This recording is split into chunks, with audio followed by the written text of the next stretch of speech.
Soy Marian Rojas Estapé, psiquiatra y autora de Cómo hacer que te pasen cosas buenas. Y soy una gran apasionada del mundo de la mente, de las emociones y del comportamiento humano.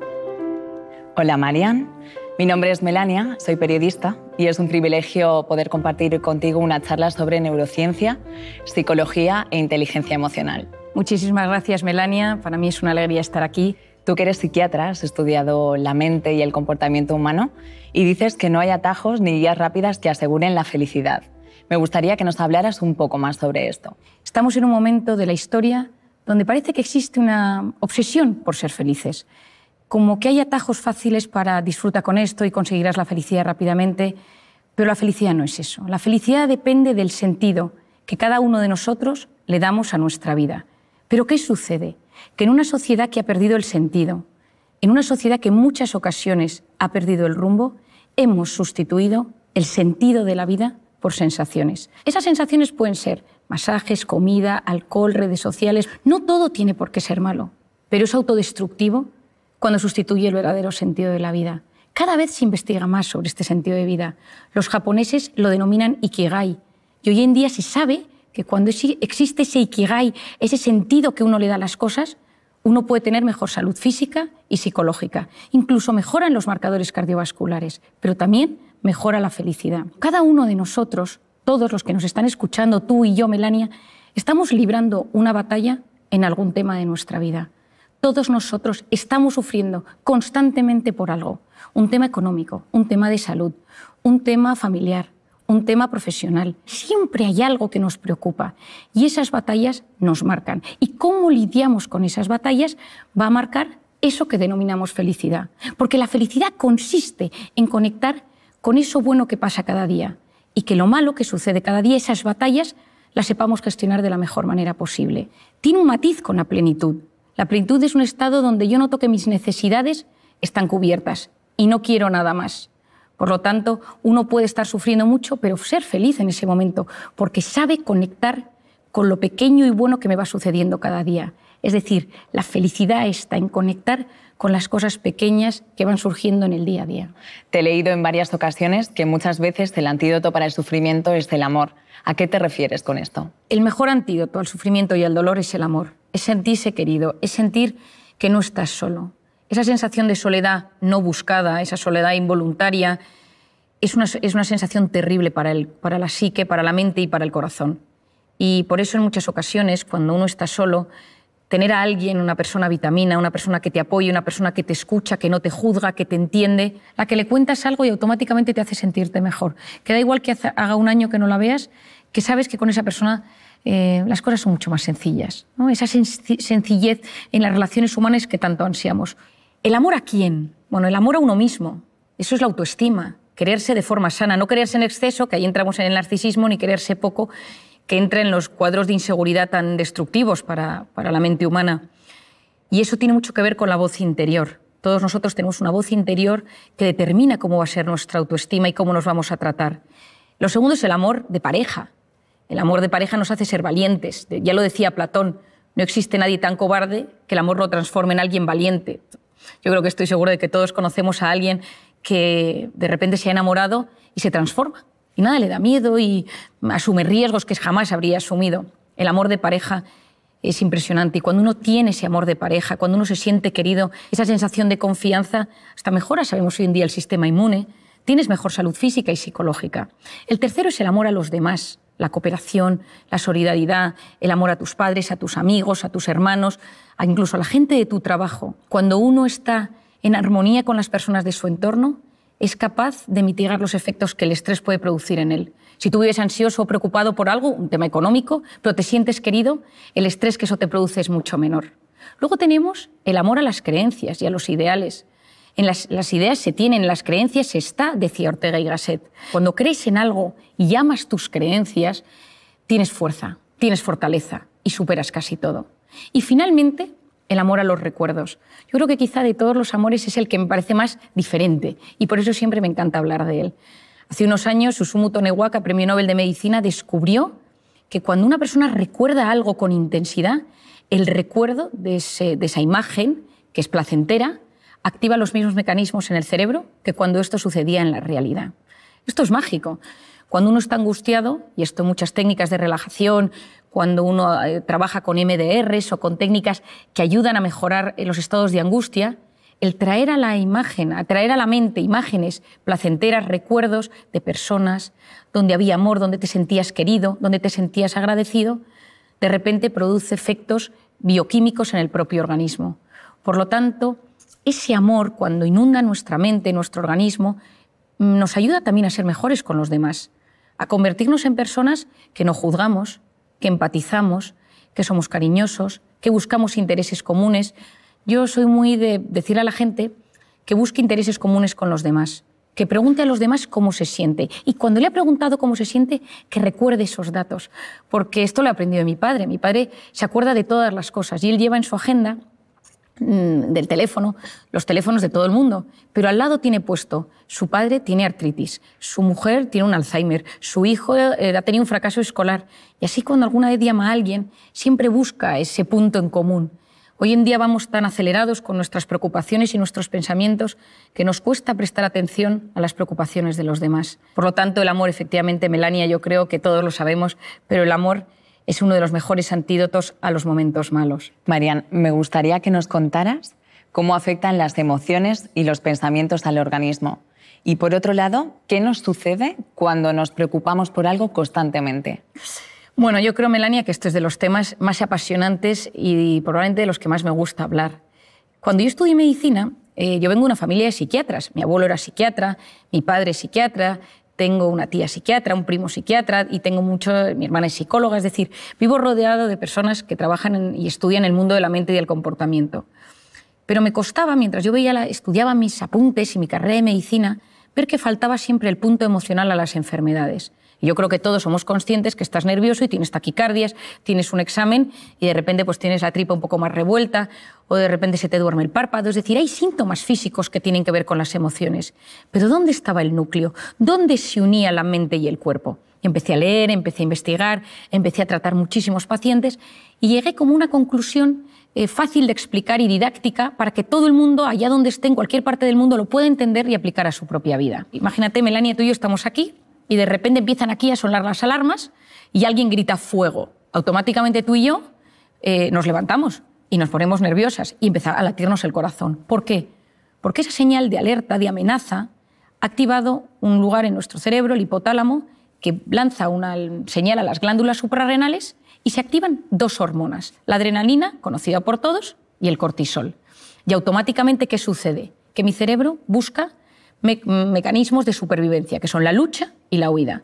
Y empezamos con taquicardia, corazón me late, para llevar la sangre a los tejidos y poder luchar o correr, que es lo que hace falta. Luego empieza la taquipnea, que es esa necesidad de meter más oxígeno en el cuerpo para que mis músculos y mis células tengan más oxígeno y poder luchar.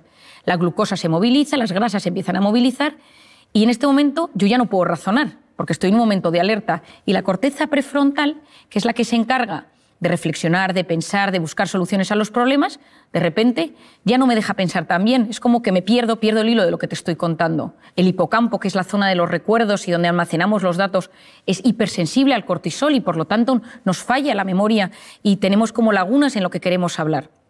Ese pico de cortisol va a tardar varias horas en volver a su estado original. ¿Por qué es esto tan importante, Mel? Porque ese estado de cortisol que se eleva, ese estado de cortisol va a cambiar nuestro organismo. El cortisol es una hormona cíclica.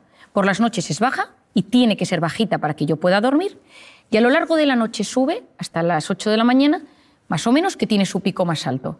Y a las 8 de la mañana vuelve a bajar para hacer frente a los desafíos del día a día. Pero ¿qué pasa si vivo preocupado por algo constantemente? Aquí entra una de las ideas más importantes que te voy a transmitir hoy. Y es que mi mente y mi cuerpo no distinguen una amenaza real de una imaginaria. Ante algo físico real que me sucede, la alarma, que me atraquen por la calle, que me llamen para decirme que mi hijo está enfermo, que me digan que mi padre está ingresado, esa activación del cerebro por algo real se produce de forma muy similar si yo estoy sentado en mi trabajo, en mi casa, y empiezo a pensar: ¿y si mi hijo está en las drogas? ¿Y si no llego a fin de mes? ¿Y si me atracan por la calle? El 90% de las cosas que nos preocupan nunca jamás suceden. De hecho, es el 91,4%. Pero mi mente y mi cuerpo lo viven como si fuera real Es decir, tanto lo que me sucede como lo que me preocupa tiene un impacto directo en mi mente. Y esto es clave. Porque si más del 90% de las cosas que nos preocupan no suceden, eso lo que va a significar es que yo voy a inducir en mi organismo un estado de alerta mantenido. Lo que yo denomino de forma sencilla una intoxicación de cortisol. Y empiezo a inducir a mi organismo a entrar en lo que denominamos el sistema nervioso simpático, que es ese estado de alerta donde se segrega cortisol. Y esa intoxicación de cortisol va a generar cambios a 3 niveles en mi organismo.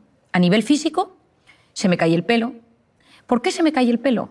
Porque cuando uno está en un estado de alerta, en un estado de amenaza, es como si estuviéramos en las trincheras. Y entonces el organismo lo que busca es que los recursos del organismo se utilicen de la mejor manera posible. Entonces, si tú estás en guerra, si tú estás en una batalla, si te persiguen por la calle, pues el pelo no es un organismo primario para hacer frente a ese desafío. Y por lo tanto, de repente, empiezas a perder pelo. El cortisol inhibe la correcta recuperación del folículo piloso o de los fibroblastos en la piel y por lo tanto aparecen las temidas arrugas, las manchas, la piel cambia de color. Por otro lado, empiezas a sentir sensación de opresión en el pecho constante, falta de aire, te cuesta respirar, tienes problemas a nivel gastrointestinal, que ahora explicaré con más detalle, la musculatura la tienes tensa porque vives siempre a punto de salir corriendo o a punto de luchar. Y entonces, si de repente haces un movimiento un poco extraño, puede ser que tengas una contractura o que te quedes en el sitio o que notes que te duele todo el cuerpo, cuerpo pesado, cuerpo que te cuesta mover, te notas como más rígido.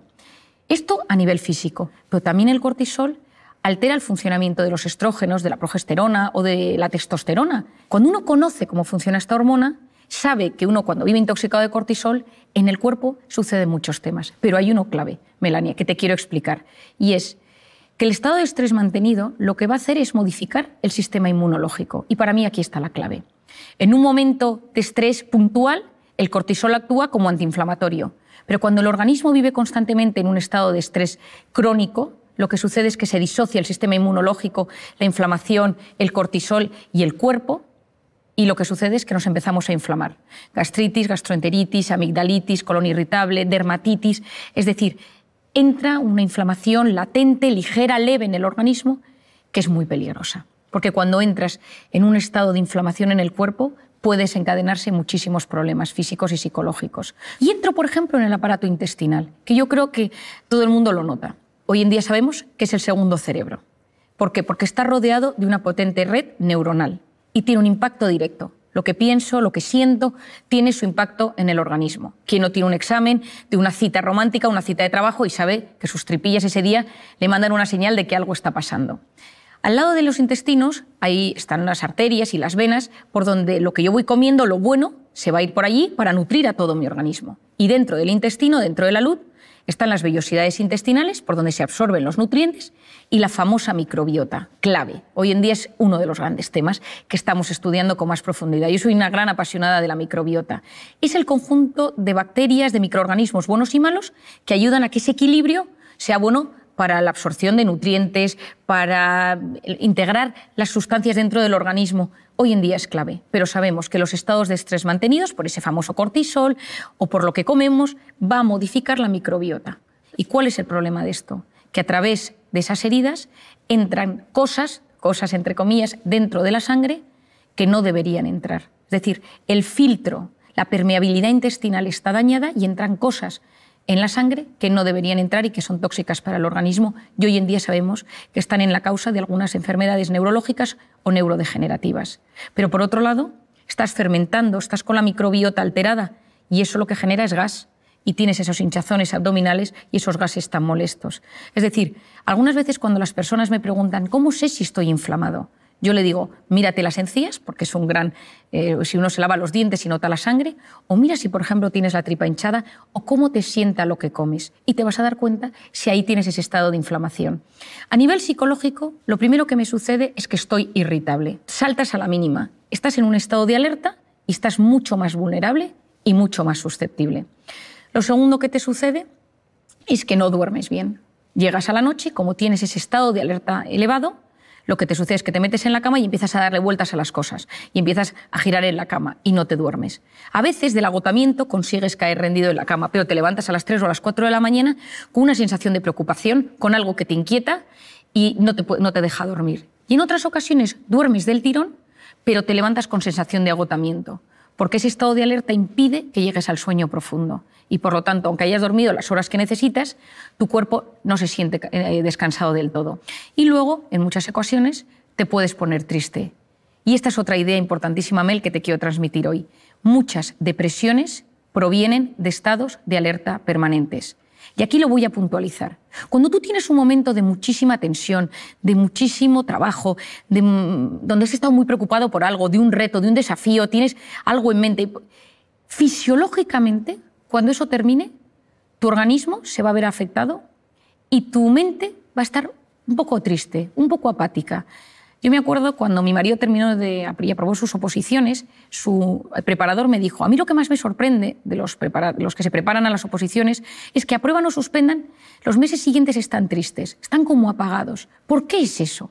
Porque fisiológicamente, cuando el cerebro ha estado luchando contra algo mucho tiempo y eso termina, de repente está triste, está apagado, está apático. Es decir, cuando uno conoce, cuando uno entiende todo esto, comprender es aliviar. Y cuando uno comprende por lo que pasa su mente, uno se siente aliviado. Porque si no, lo que sucede es que uno es esclavo de síntomas físicos, psicológicos, y va como perdido por la vida.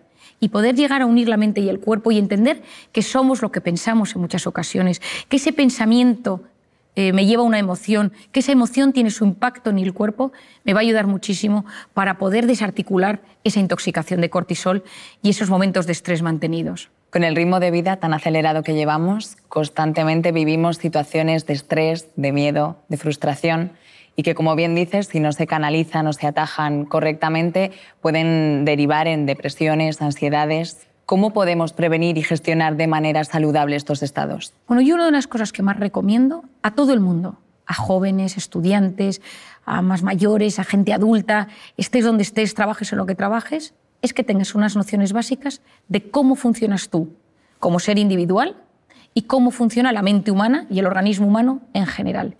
Y que hagas como una unión y digas: ah, esto es lo que me pasa a mí.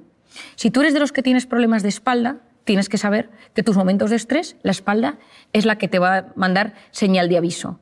Si de repente eres de los que tienes visión borrosa o de los que tiendes a tener cambios en la piel o de los que te cambia el aparato intestinal o de los que somatizas a nivel neurológico y te tiembla el párpado o se te duermen las manos, vas a entender mucho mejor el funcionamiento de tu cuerpo y de tu organismo.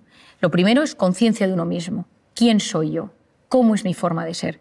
¿Soy tímido? ¿Soy sensible? ¿Soy impulsivo? ¿Soy obsesivo? ¿Soy perfeccionista? ¿Le doy muchas vueltas a todo? ¿Soy desconfiado? ¿Soy dependiente de la opinión de los demás? ¿Soy inseguro? Y a nivel psicológico, quizás soy de los que tengo ansiedad o ataques de pánico o me pongo triste. Y hacer como un pequeño diagnóstico de uno mismo.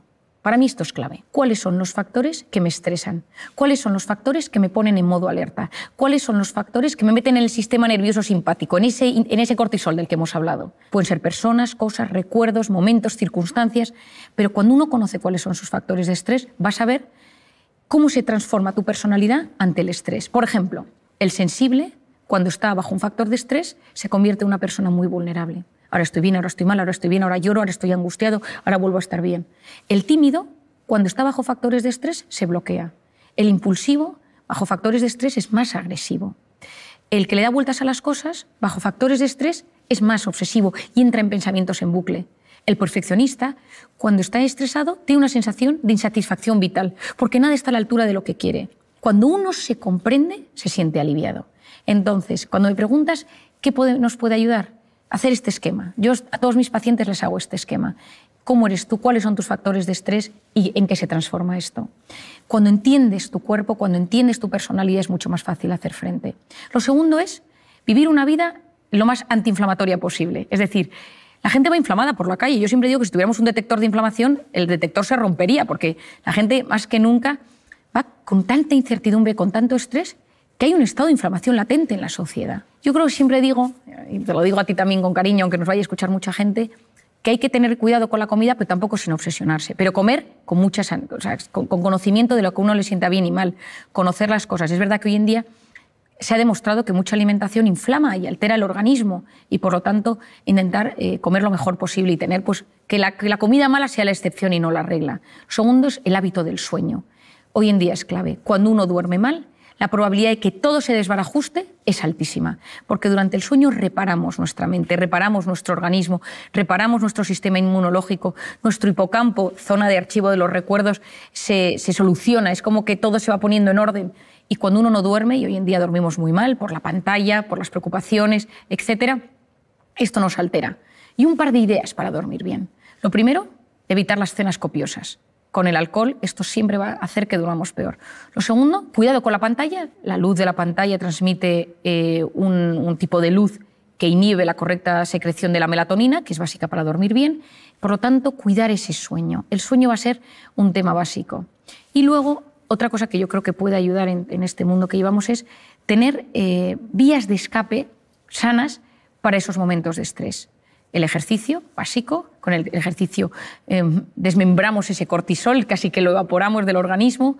Cuidado con el ejercicio excesivo, que ahí te pones en modo alerta, pero yo hablo del ejercicio normal y saludable que todos conocemos. También recomiendo la educación de esa voz interior, es decir, cuidado, porque sabemos ya que esa voz interior va a tener un impacto en mi vida, entonces que mi voz interior sirva para apoyarme y no para hundirme, hacer un diagnóstico, cómo me trato yo. Lo tercero es las personas con las que me rodeo, cuidado, que a veces parte del problema es que vivo rodeado de personas que me meten en modo alerta. Cuarto, el ser humano no está diseñado para vivir en el sistema nervioso simpático constantemente. Un poquito me puede ayudar a de repente ser profundamente eficiente, profundamente efectivo, para llegar a las cosas de la mejor manera posible. Pero si lo mantengo en el tiempo, corro el gran riesgo de enfermarme. Por eso lo importante es salir de vez en cuando de ese modo alerta, de ese sistema nervioso simpático, al parasimpático, al de la meditación, el de la relajación, el de la respiración, la conexión con uno mismo, conexión con los demás, conexión con lo grande, con la trascendencia. Porque cuando soy capaz de desconectar del modo alerta para conectar con el modo relajación o con el modo parasimpático, recupero mi organismo, recupero mi mente, recupero mis habilidades, incluso recupero mi sistema inmunológico para volver a hacer frente a los desafíos que me van surgiendo en el día a día. Supongo que somos muchos los que tenemos una gran curiosidad por el funcionamiento del cerebro y a mí me gustaría que nos contaras alguno de sus procesos para entrenarlo y que nos ayude a mejorar nuestra calidad de vida. En el cerebro pasan muchas cosas, ¿no? Y entonces la gente viene y cuando viene a consulta te pregunta, ¿no, María, me ha pasado esto? ¿Por qué? ¿A qué se debe? ¿No? Y cuando se lo explicas, oye, hay una sensación de alivio, ¿no? Esto tiene un sentido, no es que me estoy volviendo loco, no es que mi cabeza o soy un tipo raro. Y entonces cuando a la gente le explicas que hay cosas que son, no digo que comunes, pero sí frecuentes o que tienen una explicación neurocientífica, te sientes mucho más aliviado. La suerte que tenemos es que hoy en día la mente y el cerebro se está investigando cada vez más. Y hay una búsqueda de respuestas, el cerebro es el gran desconocido, pero vamos entrando, aprendiendo, gestionando y es alucinante. A mí me encanta estar lo más al día que puedo de todo lo que va sucediendo y cada vez que algo nuevo se descubre, pues te llenas en un mundo apasionante que en mi caso particular siempre pienso, y esto a ver cómo se explica a la gente, ¿no? Porque es todo a veces tan difícil de entender porque la mente... Pero bueno, yo te contaría cosas, ¿no?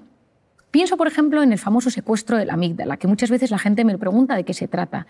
El secuestro de la amígdala es una respuesta automática de la mente ante algo que sucede y tienes una reacción desproporcionada. Y es como que la amígdala en ese momento tiene una comunicación con el hipocampo, que es donde están los recuerdos. Y la amígdala es donde está la emoción, la ansiedad, la angustia, donde reaccionamos. Y ese canal de comunicación tiene que ser lo más sano posible. Entonces, si de repente hay un recuerdo que no se ha quedado bien archivado, si de repente vuelves a algo relacionado con ese recuerdo no bien archivado en tu hipocampo, la reacción en la amígdala va a ser fortísima. Entonces, mucha gente puede decir, escuchando esto, pues a mí esto me pasa con una persona, o con un animal, o con el miedo a volar, o con cosas que de repente me pongo malo, o con los hijos. A veces uno tiene reacciones de secuestro de amígdala en la educación de los hijos, porque se enfada muchísimo ante alguna actuación que ve en ellos y reacciona de forma desproporcionada. Entonces, bueno, primero, como siempre explico, es ser consciente de que a uno le pasa esto, ¿no? Intentar ver cómo cortocircuitar ese bucle explosivo que tiene en su mente. Todos nosotros nos pasan acontecimientos diariamente y unos de repente nos afectan muchísimo y otros muy poco. Tu hijo puede llegar un día a casa, haber suspendido todas las asignaturas y que ese día a ti ya te hayan subido el sueldo y te parece que lo de las asignaturas, bueno, pues mira, ya probará. Si ese día te han bajado el sueldo o has perdido el trabajo, encima que hayas suspendido las asignaturas, pues puede generar en ti una reacción muy negativa contra tu hijo. Es decir, la vida no es lo que es. Hay cosas que, lógicamente, son más o menos realistas, pero lo importante es la interpretación que hacemos de lo que nos sucede. Y todos nosotros interpretamos la vida de una y otra manera dependiendo de una serie de factores. Lo voy a dividir en 3.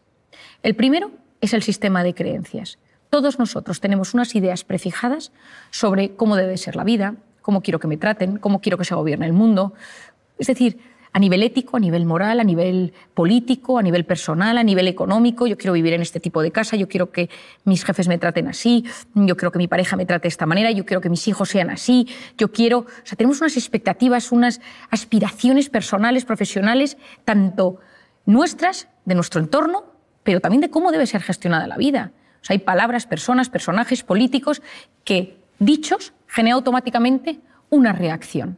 Y eso es el sistema de creencias. Hasta el más tolerante tiene un sistema de creencias limitante. ¿Por qué? Porque muchas veces queremos que nuestros hijos sean ingenieros, médicos, y de repente te viene un hijo, estoy pensando en una paciente que tengo, que le dijo que quería ser pianista, toda la familia son ingenieros, y la madre no lo entendía, dejó de hablarle porque para ella era un drama, pero su hijo tenía un don para el piano, pero ella no lo podía percibir, ella no lo veía. ¿Por qué? Porque su sistema de creencias era que todo lo que no fuera ser ingeniero era un problema. Porque venían de no sé cuántas generaciones de ingenieros en la familia. Y el tema del piano le parecía que era una cosa que no tenía ni pies ni cabeza. Muchas veces hay que romper nuestro sistema de creencias. Yo creo que lo más importante es conocerlo. ¿Cuál es el mío? Y todos tenemos un sistema de creencias que hace que las cosas que nos cuenten o que nos sucedan las vamos a interpretar de una u otra manera según ese sistema de creencias. Y es lo más difícil de cambiar. Cuando uno piensa en algún tema de alguna manera, a veces no se puede modificar. Y es como darse contra un muro. Porque yo puedo tener delante un paciente que noto que es un sistema de creencias limitante, acepta a tu hijo, acepta este tema en ti, acepta tu pasado, acepta que esto pase en tu trabajo. No quiero, me niego. Y muchas veces esa resistencia al cambio es lo que impide que disfrutemos de la vida. Por otro lado tenemos el estado de ánimo. Si uno está contento, la interpretación de las cosas es mucho mayor. Yo recuerdo siempre cuando ganó España el Mundial de Fútbol con el gol de Andrés Iniesta, ¿no? Que para mí, que es buen amigo, él y su mujer Ana, son buenos amigos míos, y yo lo recuerdo como uno de los momentos pletóricos a nivel... Me encanta el fútbol, me encantó, ¿no? Y entonces recuerdo que al día siguiente en el hospital todo el mundo estaba contento, la gente se saludaba, la gente por la calle, la gente iba pues, dando al claxon por la calle, había una sensación de jolgorio por las calles, ¿no? Estado de ánimo, de felicidad, de bienestar, por una alegría. Pero vayamos a lo serio. Ese estado de ánimo va a determinar nuestra interpretación de las cosas. ¿Y de qué depende ese estado de ánimo? Depende de cómo durmamos. Lo hemos explicado ya, pero depende de cómo durmamos. Depende de las circunstancias. No es lo mismo vivir en plena pandemia que vivir en un momento donde no había ningún problema de virus alrededor. Por otro lado, la personalidad. La interpretación de las cosas, si tú eres profundamente sensible, eso va a afectar a tu estado de ánimo. Si tú eres profundamente desconfiado, eso va a afectar a tu estado de ánimo y, por tanto, a tu interpretación de las cosas. Y a veces en esta vida, si lo que quieres es ser un poco más feliz, esa felicidad de la que estamos hablando, a veces lo que tienes es que ir a ver esa cosa de tu forma de ser, que es tu talón de Aquiles y que te impide disfrutar del día a día. Si eres de los que se queja, si eres de los que vas de víctima, trabajar la personalidad, porque eso automáticamente mejora tu estado de ánimo y eso automáticamente mejora tu interpretación de las cosas. Y finalmente, lo que se denomina el sistema reticular activador ascendente. Tiene un nombre terrible, pero tiene una función mágica. Es una zona que se encuentra aquí detrás, en el tallo encefálico, y es una zona muy primitiva de neuronas que tiene múltiples funciones, pero tiene una muy interesante que es el filtrador. Es como un rastreador del cerebro. Y es la zona que se encarga de filtrar de todo aquello que me sucede y de quedarme con lo que me interesa.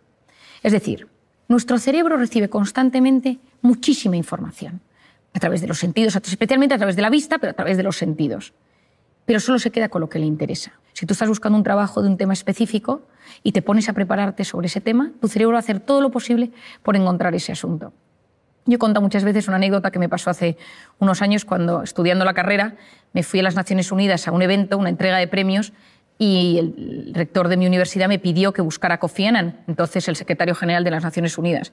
Y yo me empecé a preparar todo tipo de cosas sobre Kofi Annan y por si me lo encontraba para invitarle a mi universidad a un evento que había. Y nunca había Kofi Annan, pero en un momento dado, en pleno evento, fui al baño y me encontré con una señora rubita, de tez muy pálida, y empecé a hablar con ella y le conté varias cosas, le conté cómo funcionaban las Naciones Unidas, los premiados de ese evento al que íbamos, y nada, me despedí de ella. Y el día que volví a Madrid, esta señora estaba en el avión y la fui a saludar. Dije, qué curioso, la señora del baño. Y estaba sentada al lado de un tipo al que me presentó que era Kofi Annan, que era su marido. Y entonces yo muchas veces me pregunté, ¿no? ¿Cómo es posible? Bueno, yo había estudiado a Kofi Annan y probablemente mi mente había captado fotos con su mujer y cuando la vi, la distinguí. Es decir, decía Louis Pasteur o decían, bueno, la suerte favorece a la mente preparada. Hay que prepararse, hay que estudiar, hay que saber. Porque el que se prepara, el que estudia, el que sabe, percibe mejor las oportunidades. Y lo importante en esta vida es activar nuestro sistema reticular. Si lo tienes en negativo, ves lo negativo de todo. ¿Quién es el principal inhibidor de este sistema reticular? La pantalla. ¿Por qué?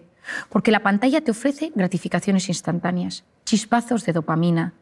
Es una vida fake, es una vida digital. Las cosas buenas suceden en la vida real. Esa vida digital, esos chispazos de dopamina van generando, pues sí, momentos de gratificación instantánea, pero a la larga nos producen un vacío.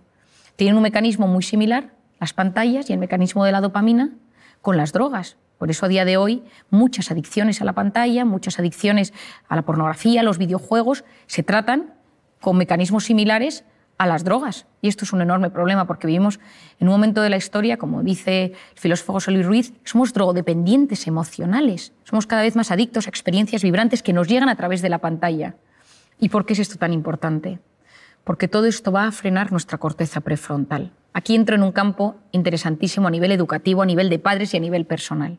La corteza prefrontal, que ya hemos hablado de ella en varios momentos, es una zona fundamental para la atención, la concentración, la resolución de problemas y el control de impulsos. Es la zona que nos hace ser seres superiores, que nos ayuda a prestar atención a lo que queremos, a estar quietos en un sitio y escuchar, a estar en una pastelería, yo que soy muy dulcera, y no comerte los bombones mientras te los están sirviendo, sino que controlas esos impulsos, te gestionas por dentro.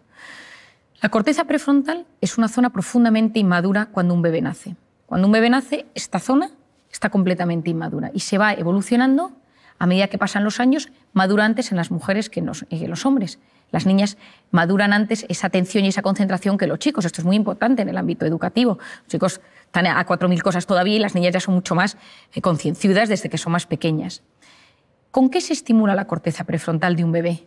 Con 3 cosas: luz, sonido y movimiento. ¿Quién no ha visto a su bebé que de repente ve pasar a su padre o ve una luz que se enciende o una musiquita y va girando la cabeza? ¿Qué es lo que queremos nosotros para ese niño? Que a medida que se vaya haciendo mayor, este niño también preste atención a objetos inmóviles, a un profesor que le habla, a un adulto que le habla, a un amigo que le está contando una historia, que esté quieto en la salita de espera del médico, que sea capaz de leer un libro quieto. Es decir, que esa corteza prefrontal vaya madurando y no solo se active la atención con la luz, con el sonido y con el movimiento, sino también pues de repente conecte con una puesta de sol, con un cuadro, con una música, etcétera, ¿no? Es decir, con cosas distintas.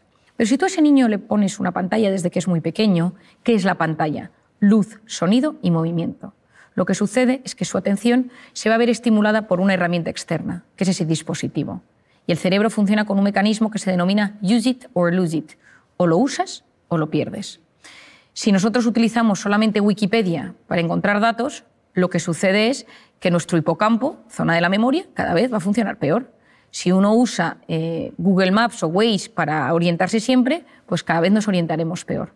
Cuanta menos actuación tenga nuestro cerebro per se, peor va a funcionar en esa herramienta estrictamente particular.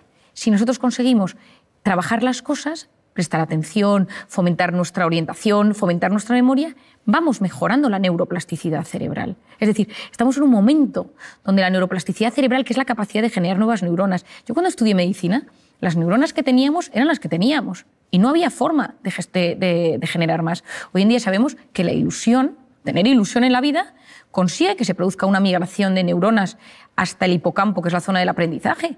Es decir, hoy sabemos que hay mecanismos para mejorar esas conexiones neuronales, que si potenciamos alguna zona de nuestro cerebro, esa zona va a funcionar cada vez mejor.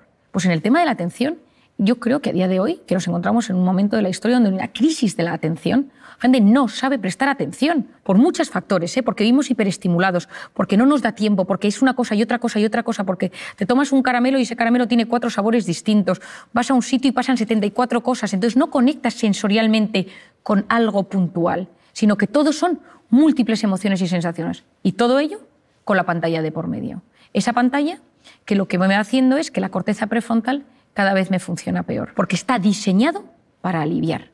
Pero lo que le estás enseñando a tu cerebro es no saber gestionar el aburrimiento, que es la cuna del asombro y de la creatividad, y no sabes gestionar el estrés, que es lo que va a determinar tu calidad de vida. Una persona con voluntad llega más lejos que una persona inteligente, y la voluntad se encuentra en la corteza prefrontal. Entonces, ¿qué recomiendo yo para fortalecer la corteza prefrontal? La voluntad es la capacidad de posponer la recompensa. Y hoy en día estamos en un momento donde lo quiero todo y ahora, y quiero sentir ahora, y quiero la gratificación instantánea ahora. Es decir, en vez de que yo lo quiero todo ahora, comida, lo que necesito, yo fortalezco mi voluntad poniéndome pequeños retos. Esta semana no como esto. Esta semana no voy a ver esta serie, solo voy a ver un capítulo. No voy a comprarme nada aquí, no me voy a meter más que tantos minutos en Instagram. Es decir, me voy educando mi corteza prefrontal, voy educando mi voluntad y soy capaz de llegar mucho más lejos en la vida. ¿Y eso qué me va a ayudar? Uno, que cuando me aburro y dejo que mi mente se vaya y que vaya y venga y tal, ningún gran descubridor llegó a sus resultados y a sus conclusiones en un momento frenético. Nunca. Uno estaba bajo un árbol y vio caer una manzana, el otro paseaba por los jardines de Atenas, otro... Es decir, en un momento de paseo, de parasimpático, de relax, de repente, clink, salió una idea. En un momento de estrés frenético, no llegas a los grandes temas de la vida. Vas de forma superficial y no profundizas. Al hilo de lo que comentas sobre la atención, en mi círculo más cercano tengo varios amigos, profesores y profesoras con las que hablo muchísimo de este tema. ¿Podrías darnos algunas pautas para mejorar la atención, la concentración y sobre todo esa fuerza de voluntad que comentas que es tan necesaria en las aulas? Bueno, Mel, es que hay un tema interesantísimo y es que nosotros esculpimos nuestro cerebro en tiempo real según a qué prestamos atención. Por eso, hoy en día, según a lo que prestemos atención y la capacidad que tengamos de concentración, de atención y esa fuerza de voluntad, va a determinar en gran parte nuestra calidad de vida, nuestra calidad intelectual, nuestra calidad cognitiva, las notas de clase, pero no solo las notas, sino la capacidad que tenemos de disfrute, de conectar con las personas, con el conocimiento, con la naturaleza, con todo. Por lo tanto, fomentar esto es muy importante. Yo creo que una de las cosas que nos puede ayudar para fortalecer esta concentración, esta capacidad de prestar atención, esta fuerza de voluntad, la primera es aprender a enfocarnos en cosas positivas. Es decir, tomar la decisión, y esto puede ser un ejercicio de clase, un ejercicio personal, decir hoy me voy a fijar en 3 cosas buenas que me sucedan. Y hablar de esas 3 cosas. Basta mirar algo con mucho interés para que se vuelva interesante. Y una cosa que puede ser una cosa muy pequeña, que estás en la calle, te sientas en un banco, ves a alguien pasar, estás en clase, te fijas en un compañero, en la profesora o en el profesor, en algo que te están comentando, y eso lo trabajas y lo hablas y lo piensas y lo meditas e incluso lo escribes, eso te puede ayudar a fortalecer tu atención. Otra cosa es saborear. Saborear desde los sentidos. A veces estamos aturdidos de tanta hiperestimulación. Entonces, de repente, comer algo y decir, esto sabe, ¿no? Y si hay una mezcla, pues esto, aquí hay tomate, aquí hay queso, aquí hay macarrones, aquí hay guisantes. Es decir, ¿a qué saben las comidas? El frenar ese aturdimiento para, de repente, saborear los sentidos en los niños es algo mágico. De repente decir, silencio, ¿qué escucháis? Un coche de bomberos, un coche de policía, una música, una melodía, el grito de alguien. Eso ayuda a que los sentidos tomen más importancia y yo frene todo para enfocarme en algo particular. Y cuando uno consigue enfocarse en algo particular, está fortaleciendo su capacidad de prestar atención. Enseñar a los niños a discriminar, a saber dónde está el bien y el mal, a saber dar pilares seguros de criterio, porque si no te metes en Internet y no sabes dónde está lo bueno y lo malo. No sabes dónde te están engañando y dónde no. Hay un momento que te llega tanto al teléfono que cada día es una noticia, yo todo lo que llega lo compruebo. Hay veces que hay cosas tan surrealistas que digo, esto seguro que es mentira y de repente te das cuenta que es verdad. Pero sé buscar si está bien o está mal. Y yo creo que el aula tendría que ser ahora mismo un lugar donde enseñar a buscar si está bien o está mal, para profundizar, para filtrar de todo lo que nos llega lo que realmente vale la pena y no aturdir a esa corteza prefrontal que llega un momento donde no es capaz de leer un libro, no es capaz de enterarse de una conversación. Había un hábito que se hacía en mi casa y es que todos los domingos leíamos todos antes de comer, sentados en el salón de casa con música clásica. Y mi padre, cada uno según la edad que tenía, todos leíamos. Y era algo que fortalecía nuestra lectura. A mí me parece importantísimo volver a la lectura. La lectura es a la mente lo que el ejercicio físico es al cuerpo. Hay que leer y yo recomiendo leer en papel, porque no leemos igual en papel que leemos en pantalla. En papel leemos con más profundidad y ya lo sabemos hoy en día. Cuando uno tiene el papel, el libro, va pasando la página, hay algo que surge en el cerebro donde es capaz de meterse mejor en la historia. Es verdad que con tal de leer, yo que la gente lea donde quiera, ¿no? Pero yo lo recomiendo. Y sobre todo que cuando leemos, por ejemplo, noticias, hay tantos anuncios y tantas cosas que salen que nuestra capacidad de dispersión es altísima. Y esa famosa multitarea, de la que tanto nos han hablado, no es tal. Es una alternancia continuada de la atención. Es como una atención completamente distorsionada. Te presta atención a esto y a esto, y a esto y a esto. Y cambio el foco de atención rapidísimo. Entonces, hacer muchas cosas a la vez, baja eficiencia, aunque pensemos lo contrario. Es verdad que tenemos sensación de hacer mucho y nos sentimos de repente muy realizados, pero la realidad es que lo hemos hecho todo mucho más superficialmente. Entonces, lo que hagas, hazlo prestando toda la atención posible. Y si ya le metes corazón al asunto, ya ni te cuento, ¿no? Es decir, estoy escuchándote y te escucho no solo desde los sentidos, sino también desde el corazón. Es decir, utilizo ese sentimiento, utilizo la compasión, utilizo el alma, utilizo lo bueno, la generosidad, para conectar contigo de la mejor manera posible. Es esa entrega pura, ¿no? Independientemente de lo que hagas, desde lo más cotidiano hasta lo más... Efectivamente, porque yo creo que pocas cosas en esta vida, pocos piropos nos gustan tanto que decir, cuando estás con alguien, esa persona tiene todos sus sentidos puestos en mí. Es decir, hay algo especial que surge, que se transforma, que aparece cuando estás con alguien y que notas que el mundo se para y solo le importa lo tuyo. Yo en mi consulta, por ejemplo, no tengo puesto un ordenador, yo escribo en papel, porque necesito que la persona que tengo delante no note que haya ningún disruptor, que no hay absolutamente nada que nos rompa. Yo lo escribo todo en las hojas y lo guardo en hojas, porque cuando estoy con esa persona necesito que sepa, que se dé cuenta que solo la escucho a ella. Por eso muchas veces tengamos cuidado. Cuando estemos con nuestros hijos, dejemos el teléfono, mirémosles a los ojos, incluso agáchate y ponte a su tamaño. ¿Cuántas veces oigo, y mis propios hijos te lo dicen, que es más importante el teléfono que yo? Por eso, cuando llegues a casa, quita el teléfono, mételo en el bolsillo, en la mochila, en el bolso, donde sea. Las dos manos abiertas para abrazar, para conectar. Y presta atención a quien tengas delante, sea tu marido, sea tu padre, sea quien sea. Pero si entras con el teléfono en la mano, ya has generado un disruptor. Y ya has generado que esa conexión, esa capacidad de prestarle atención al de enfrente, donde surge la empatía, donde surgen esas neuronas espejos que se activan, tú sonríes, yo sonrío, te abrazo, y todo eso maravilloso, ese momento tan especial, todo se ha distorsionado porque una mano está ocupada o porque estoy terminando de mandar algo que probablemente es terciario. Y si es algo tan importante, termínalo en el rellano. Y cuando lo hayas terminado y tengas tu atención puesta en las personas que tienes dentro de casa, abre la puerta. Pero si no, espera. Y yo creo, Melania, que esto, que tú y yo que también lo estamos hablando hoy aquí, es lo que buscamos. Tener una sociedad que le importen los demás, que no vayas solo enfocado en ese dispositivo, que te metes dentro y te olvidas de los demás, sino que seamos capaces de levantar la mirada, conectar con los ojos del que tienes delante y dar importancia a lo que realmente la tiene. Una de las cosas que comentabas sobre la fuerza de voluntad me parece un término precioso y que realmente nos forma como personas y nos ayuda a vivir una vida más plena. Dices que se puede aprender desde pequeño, que se trabaja en el cole, en las aulas, pero también sería posible haberla aprendido de padres, de abuelos, de amigos.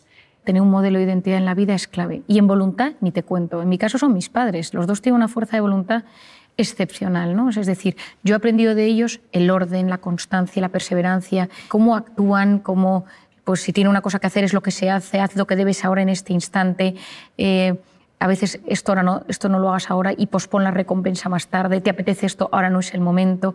Y cuando tú eso lo ves en tus padres, es mucho más fácil que tú lo hagas como hijo. No podemos pretender que nuestros hijos hagan cosas que nosotros no hacemos. No podemos pretender que nuestros hijos tengan una gran atención si nosotros se nos ve con el teléfono perdiendo el tiempo, sino si nos ven que nos cuidamos, que cuidamos nuestra mente, que cuidamos nuestra alimentación, y tus hijos te dicen, papá, ¿por qué no nos tomamos? Y dices, después de cenar. Esos pequeños tips, esos pequeños consejos, los hijos van aprendiéndolos y saben que lo que te apetece no lo haces en el momento que te apetece, sino que hay cosas que convienen y no convienen. Y no es un tema de restringir o de control o de reprimir, sino de gestión sana. Porque si no sabes controlar o si no puedes controlar todo aquello que te apetece, todo ese impulso, y frenar, también está en la corteza prefrontal, ese impulso, concentrarte en lo que ahora tienes y disfrutarlo en vez de pensar en lo que vas a hacer en media hora y esa intensidad y que lo necesito hacer, a la larga en la vida te sentirás mucho más frustrado. ¿Qué otras herramientas nos pueden ayudar a hacer una buena gestión del cuerpo y de la mente y de esa obsesión que a veces tenemos por aprovechar el tiempo al máximo? Bueno, yo creo que hay una obsesión, efectivamente, como tú bien dices, de aprovechar el tiempo. El famoso FOMO, que ahora se habla tanto, que es lo que se denomina el fear of missing out, el miedo a perderme algo, ¿no? Entonces, constantemente me meto, veo si ha pasado algo a nivel mundial, personal, familiar, me meto en los chats, me meto en los portales de noticias, con un miedo constante, ¿no? Y hoy en día, ese mundo digital, nos hemos visto inmersos en un estado de alerta constante, ¿no? Yo recomiendo muchísimo quitarse las notificaciones de la pantalla. Soy yo quien domino el dispositivo, soy yo quien domino las alertas, no las alertas a mí. Porque siempre va a pasar algo, siempre hay algo. Has escrito en un chat, el chat del colegio de tus hijos, las noticias que están pasando todo el día a nivel mundial de cualquier cosa, porque siempre están pasando cosas, ¿no? Es decir, la pantalla nos ha convertido en unas personas que nos cuesta mucho más relajarnos y mete nuestra mente en ese estado de modo simpático, de modo de cortisol, de modo amenaza, tan tóxico para el organismo. Por otro lado tenemos la cronopatía. La cronopatía, que es la enfermedad del tiempo. Patos, enfermedad cronotiempo. Siempre haciendo cosas, nunca puedes parar. Decía Marañón, la rapidez, que es una virtud, engendra un vicio, que es la prisa. Pues a veces esa prisa sin parar a un sitio o a otro hace que no seas capaz de frenar. La persona que sufre de esa necesidad constante de la hiperactividad y del hiperactivismo, cuando la frenas de golpe, tiene ansiedad. Y por lo tanto, en esos casos, a veces lo que es necesario es decir, oye, un momento, no puedes pasar de todo a nada. Tienes que aprender poco a poco a bajar los escalones, porque tu cerebro no permite ese salto tan inmenso, lo que de repente puede generar es un ataque de ansiedad. Y en alguna ocasión yo lo he visto en consulta. Y luego, por otro lado, tenemos el perfeccionismo. El perfeccionista, por definición, es el eterno insatisfecho. Siempre está inquieto, alerta, porque hay defectos en todo lo de su entorno. Esto podría estar mejor, esto se podría hacer de esta manera, mi tesis doctoral, mi trabajo, mi casa, el orden, la ropa, los niños. Y eso, a la larga, genera una insatisfacción vital, porque la vida tiene un componente muy grande de imperfección. Cuando uno es muy perfeccionista, esto puede desarrollarse en trastornos obsesivos compulsivos, y conocer el impacto que esto tiene en la salud va a ser muy importante. Entonces, ese estado de alerta mantenido, tanto por la cronopatía, por el FOMO, por el tema digital, por el perfeccionismo, por la necesidad de hacer cosas constantemente en este mundo tan frenético en el que nos ha tocado vivir, apasionante, pero frenético en el que nos ha tocado vivir, tenemos herramientas. Algunas ya las hemos ido hablando durante este rato de conversación, pero me gustaría puntualizar otras. Hemos hablado del deporte, que me parece clave, y me encantaría deporte con naturaleza. Hay estudios interesantísimos que no es lo mismo hacer deporte en una ciudad que hacer deporte con naturaleza. Incluso estos estudios se han realizado poniendo a la gente pantallas inmensas con un bosque, con un lago, y ver qué pasa en su cerebro y cómo van eliminando ese cortisol y cómo se va gestionando todo ese estado de bienestar. Se sabe hoy en día que cuando uno consigue hacer deporte en la playa, en la montaña, en la naturaleza, se relaja mucho más. Hay una parte de uno mismo que en la naturaleza conecta mucho mejor y entra en ese modo parasimpático mucho mejor que en un gimnasio. Ojo, si solo tienes al gimnasio, pues adelante, porque es lo que tu cuerpo necesita. Por otro lado, me parece fundamental todo el tema de aprender a conocer nuestro cuerpo y conocer cómo va somatizando mi cuerpo. Entonces, como el primer mecanismo ante la angustia es hiperventilar, la taquipnea, esa necesidad de generar más oxígeno en el cuerpo, esas taquicardias, hoy en día conocemos una manera fácil entre comillas, de frenar ese estado rápido de taquicardias o estado de alerta. ¿Por qué? Porque como hemos hablado al principio, cuando yo noto una amenaza, lo primero que sucede es que mis pulmones y mi corazón cambian su forma de latir. De repente meto bocanadas de aire mucho mayores, tengo respiración mucho más entrecortada y superficial, pero lo que sucede es que entra más oxígeno del que debería y todo el cambio del oxígeno y el CO2 en mi cerebro va a generar desde esa visión borrosa, los hormigueos, esa sensación de malestar tan conocida. Es decir, ese estado físico de tantísimo malestar en un primer momento tiene mucho que ver con ese oxígeno y con ese CO2 que sale y entra de forma disruptiva en mi organismo. Por lo tanto, si en ese momento uno aprende a respirar de forma profunda y con conciencia, es capaz de generar un estado de calma dentro de sí. Y esto tiene mucho que ver con varios músculos de mi cuerpo, entre ellos el diafragma, que es el encargado de que todo esto suceda. Cuando yo respiro profundamente y mantengo la respiración unos segundos y luego la saco con profundidad y ya si soy capaz de ponerle un pensamiento positivo, yo siempre digo de pensar en alguien a quien quieres mucho o un pensamiento de agradecimiento, de repente al cabo de unos minutos mi cuerpo funciona mejor. Al final no deja de ser un movimiento físico donde nosotros vamos trabajando diferentes tipos de respiración, mantener la respiración, que al principio cuesta, pero como un hábito, incluso para dormir por las noches. Yo a muchas personas cuando no consiguen descansar les digo que hagan alguna técnica de respiración antes de dormir y cómo su organismo consiguen ponerse en ese estado de calma bajando al sistema nervioso parasimpático. Yo recuerdo en una ocasión estaba en un avión y una señora oí por detrás que tenía mucho miedo a volar y que gritaba y a otro lado decía, pero que respire. Y le decía, no, si lo que pasa es que estoy respirando demasiado, ¿no? Bueno, me acuerdo que acudí detrás del avión a ayudar a esta señora a respirar, pero era incapaz, ¿no? Se le había ido de las manos y ya estaba en un ataque de ansiedad dentro del avión. Pero cuando fuimos relajándola poco a poco, el hecho de esa respiración profunda y consciente ayudó a que pudiera volar y que pudiera aguantar todo el vuelo. Y hoy en día conocemos el tema del mindfulness o la atención plena. Me parece que es una técnica muy interesante de entender porque consiste en conectar con uno mismo y tener conciencia de uno mismo, de lo que siento, de cómo me siento, de las sensaciones que llegan a mi cuerpo. Es decir, hay veces que la gente lo confunde con una forma de meditar, porque todo este asunto está muy en boga hoy en día, ¿no? Yo creo que lo importante es que cada uno tenga sus propios mecanismos que le ayuden. Después de tantos años he conocido todo tipo de personas que conectan con diferentes mecanismos, que de repente les ayuda. Y lo que se sabe es que las personas que son capaces de frenar para conectar con uno mismo, con un pensamiento, decirme algo agradable que me ayude a no ser mi peor enemigo, a no hacerme autoboicot, mientras dejo pasar ese cúmulo de pensamientos negativos, ayuda muchísimo. Eso sí, medites, respires, hagas mindfulness, hay dos cosas que van a ayudar a que esto fructifique mejor. Y son dos herramientas, que es la aceptación y el abandono. Esa aceptación a que yo no lo puedo controlar todo.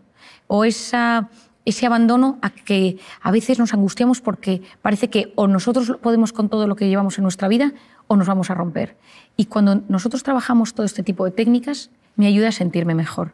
Pero si lo que sucede es que yo busco relajarme desde el control, lo que va a hacer eso es generarme un estado de alerta todavía mayor. Y yo creo que conectar mente y cuerpo y saber que en ese punto, que a día de hoy yo creo que es de los únicos que conocemos, donde hay esa simbiosis tan brutal, donde se unen la mente, la psique, el alma, el cuerpo, todo ello en uno y podemos hacerlo de forma consciente, yo creo que nos abre un mundo apasionante. Por último, me gustaría que compartieras con nosotros y con todas las personas a las que llegue esta charla una idea maravillosa que escribes en tu libro, que es el camino que tenemos todos por delante para llegar a nuestra mejor versión. Bueno, como hablábamos a lo largo de esta charla, nosotros a veces estamos en modo alerta. Y cuando estás en modo alerta, vas en modo supervivencia.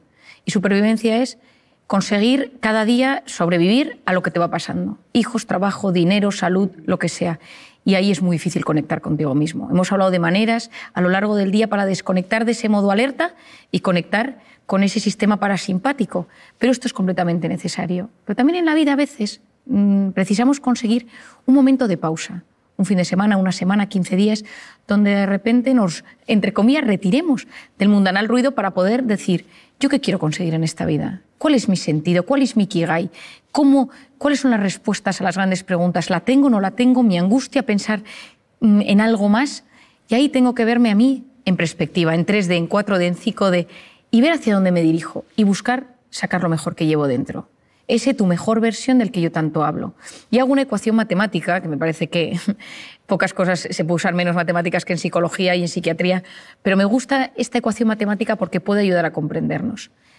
Tu mejor versión sería una suma entre los conocimientos, lo que yo aprendo, lo que yo estudio, lo que yo sé, más el proyecto de vida, es decir, tener unas metas en la vida, saber hacia dónde me dirijo, más la voluntad, es decir, esa corteza prefrontal, esa capacidad de posponer la recompensa, ese orden, conocimientos, más proyecto de vida, más voluntad, y todo ello multiplicado por la pasión. La pasión multiplica, el resto suma. ¿Qué es la pasión? La pasión es poner el corazón en lo que uno hace. El mundo está lleno de gente que no le mete pasión a la vida. El mundo está lleno de gente que no le pone el corazón a lo que hace. Y todos los trabajos pueden transformar la vida de las personas y la de uno mismo. Pues la mejor versión consiste en que si eres médico, periodista, si eres ama de casa, si eres te cuidas a tus niños, tengas el trabajo que tengas, tienes la oportunidad de transformarte y transformar a los demás si utilizas ese corazón. Pero para eso necesitas en algún momento frenar, reflexionar sobre tu vida, reflexionar sobre lo que sabes, reflexionar sobre tus metas, reflexionar sobre esa voluntad, ese orden, esa constancia, poner un poco todo en perspectiva y en esa manera es mucho más fácil que saques tu mejor versión. Marian, muchísimas gracias una vez más por compartir todos estos conocimientos tan útiles y tan necesarios. Ha sido un verdadero placer.